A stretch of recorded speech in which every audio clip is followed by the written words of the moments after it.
आता बातमी सेनेसंदर्भातली आहे। शिवसेनेचे संकटमोचक संकटात सापडलेत का असा सवाल उपस्थित होतोय, कारण ठाकरे सेनेतून हकालपट्टी केलेले बाळ माने भाजपात जाणार असल्याचं सूत्रांकडून कळतंय। बाळ माने भाजपात गेल्यास सामंतांच्या अडचणी वाढणार आहेत, कारण बाळ मानेंचा रत्नागिरी आणि सिंधुदुर्गमध्ये मोठा जनसंपर्क आहे। भाजपात जर का ते गेले तर 2029 ची विधानसभा लढण्याचीही शक्यता वर्तवली जाते। मध्ये पक्षप्रवेश होण्याबाबत चर्चा झाली का काही? हो, स्वाभाविकपणे आता तसं तर मी एक प्रामाणिक कार्यकर्ता असल्यामुळे भाजपची चर्चा तर झाली, पण बाकीची लोक सुद्धा डोकावत आहेत की मी त्यांच्या पक्षात यावं म्हणून। मी अद्याप कोणते अजून कुठून ऑफर आहे तुम्हाला? नाही, आता सगळंच काही सांगणं बरोबर नाही, वेट अँड वॉच आपल्याला दिसेल। परंतु माझ्या दृष्टीनं आज देवेंद्रजी जे विकासाचं जे काम करतायत, देशाचं विजन ठेवतायत, उद्या ते भविष्याचे देशाचे पंतप्रधान असं या देशातल्या महाराष्ट्रातल्या सगळ्या जनतेचं मत आहे। मला इथे एक महायुतीचा प्रतिनिधी म्हणून, देवेंद्र फडणवीसजींचा प्रतिनिधी म्हणून या पूर्ण निवडणुकीमध्ये माझा रोल पूर्ण करत होतो। मला जे खांद्यावर दिलेली जबाबदारी देण्याची मी ते पूर्ण करत होतो। आता पुढे बाळमानेजींबद्दल काय निर्णय घ्यायचे हे आमचे रवी चव्हाणजी, आमचे देवेंद्र फडणवीसजी हे सगळे वरिष्ठ नेते बसून ठरवतील आणि त्या अनुसार बाळमानेजींच्या संदर्भात निर्णय होईल।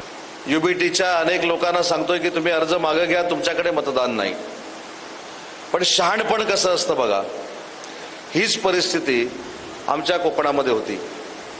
परंतु आता मला सांगण्यात आलं की शहाणपणा करून तर ठाकरेंच्या शिवसेनेतून हकालपट्टी झाल्यानंतर बाळ माने आणि विनायक राऊत यांच्यामध्ये चांगली जुंपली आहे। विनायक राऊतांना शिंदे सेना ठाकरेंकडे हेर म्हणूनच ठेवणार असं बाळ माने म्हणतायत।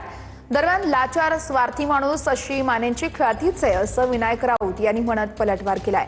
तुम्ही कोणाच्या रिचार्जवरती चालता असं म्हणत बाळ माने यांनी प्रत्युत्तरही दिलेलं आहे। बाळ मानेने गद्दारी करून उद्धवजी ठाकरे साहेबांचा विश्वासघात केला, त्याचा तीव्र धिक्कार आम्ही करणारच आहोत।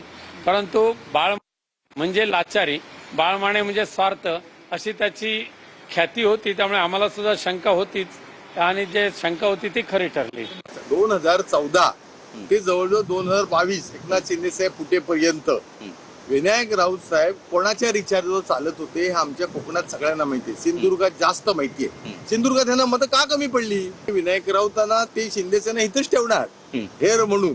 आता ही अकालपट्टी मागे घेण्यामागे सुद्धा माझं म्हणणं, विनायक राऊत साहेबांनी काहीतरी टेंडर घेतलेलं दिसतंय कुठल्या लोकांकडनं, त्यामुळे त्यांनी ती हमी इतक्या त्यांनी फास्ट मध्ये माझी हकालपट्टी केली। एवढं काय झालं होतं? मग भाजपचं होतं ना, भाजपशी बेईमानी केली आणि शिवसेनेमध्ये आले।